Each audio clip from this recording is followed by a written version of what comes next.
T70 को ले देखिए, जहां तक उमर साहब का सवाल है, 1931 से लेके जम्मू कश्मीर को लेके जितने भी फैसले हुए हैं, जितने भी मुआहदे हुए हैं, वो उनकी जमात ने किए हैं। मैं मुआहदा नहीं कहूंगी, मैं उनको बोलूंगी सरेंडर जो हुआ है। और आज जम्मू कश्मीर जिन हालात में है, जिस मुसीबत में है, जिस तकलीफ में है, वो उन्हीं का सारा किया धरा है। उन्होंने पहले हिंदुस्तान के साथ इलाहा किया, इक्तिदार मिला, कुर्सी मिली तो इलाहा बहुत अच्छा था, कुर्सी चली गई तो बोला अब राजशुमारी करनी है। उसके बाद 1975 में उन्होंने इंदिरा जी के साथ अकॉर्ड किया, वो भी कुर्सी की खातिर किया। जिन लोगों ने 22 साल जेल की सजा काटी, उनको क्या दिया उन्होंने? कुछ भी नहीं दिया। उसके बाद कांग्रेस के साथ अकॉर्ड करके मकबूल भट्ट को फांसी दी, वो उसका मुआहदा का वो नतीजा निकला। उसके बाद दूसरा अकॉर्ड किया, फारूक साहब और कांग्रेस में हो गया। उसमें क्या मिला? उसमें यही मिला कि 87 में सिर्फ इसी कुर्सी की खातिर रिगिंग की कि आज हमारे कब्रिस्तान जो है शहीदों से भरे हुए हैं।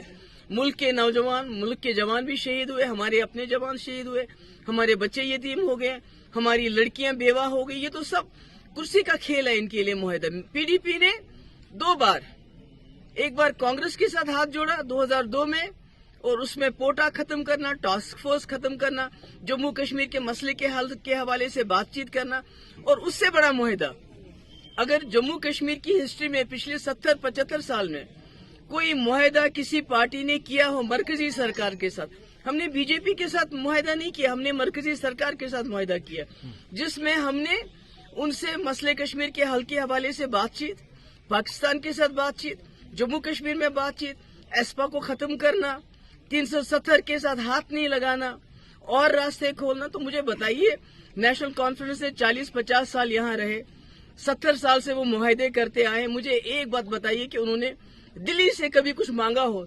सब कुछ तो दे दिया उनको, हमेशा तो सरेंडर किया।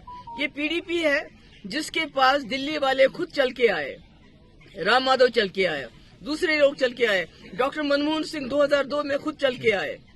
हम तो इनकी तरह, जैसे देवेंद्र रैना ने बोला कि उमर साहब और हम, वो खुद चले गए 2014 में दिल्ली बीजेपी के साथ सरकार बनाने के लिए। उसके बाद 2019 में खुद चले गए सरकार बनाने के लिए। अभी हाल ही में इनके बड़े ही जो दोस्त हैं गुलाम नबी आजाद साहब, उन्होंने ये इल्जाम लगाया कि ये बीजेपी वालों से रात को मिलते हैं। हम तो महबूबा मुफ्ती तो रात को नहीं मिलती है, हमने तो जो किया दिन दहाड़े किया। हमने जो एजेंडा ऑफ अलायंस बीजेपी के साथ किया, 3 महीने लगाए। मुझे एक बात जो एजेंडा अलायंस में उमर साहब करके दिखाए ना, करके दिखाए। मुझे इनके पास 60 एमएलए थे, इन्होंने तो उमर साहब की मिनिस्ट्री के लिए वो जो ऑटोनॉमी का रेजोल्यूशन है उसको भी डस्टबिन में फेंका। ये क्या बात करेंगे मेरे साथ? महबूबा मुफ्ती ने 12,000 नौजवानों की एफआईआर वापस ली बीजेपी सरकार में, सीज फायर कराया। बीजेपी के सारे डेलीगेशन मिनिस्टर अरुण जेटली तक को यहाँ लाया और यहाँ बातचीत के लिए उनको आमादा किया, मगर यहाँ हुर्रियत वालों ने दरवाजे नहीं खोली। तो महबूबा मुफ्ती क्या कर सकती है? कोई ये करके दिखाए जो महबूबा मुफ्ती ने अपने वक्त में किया, या जो मुफ्ती मोहम्मद सईद ने अपने वक्त किया जम्मू कश्मीर की कौम के लिए। हमने तो कौम को इस खून खराबे से बाहर निकालने के लिए हर इकदाम उठाए। इन्होंने तो सब कुछ अपनी कुर्सी के लिए किया।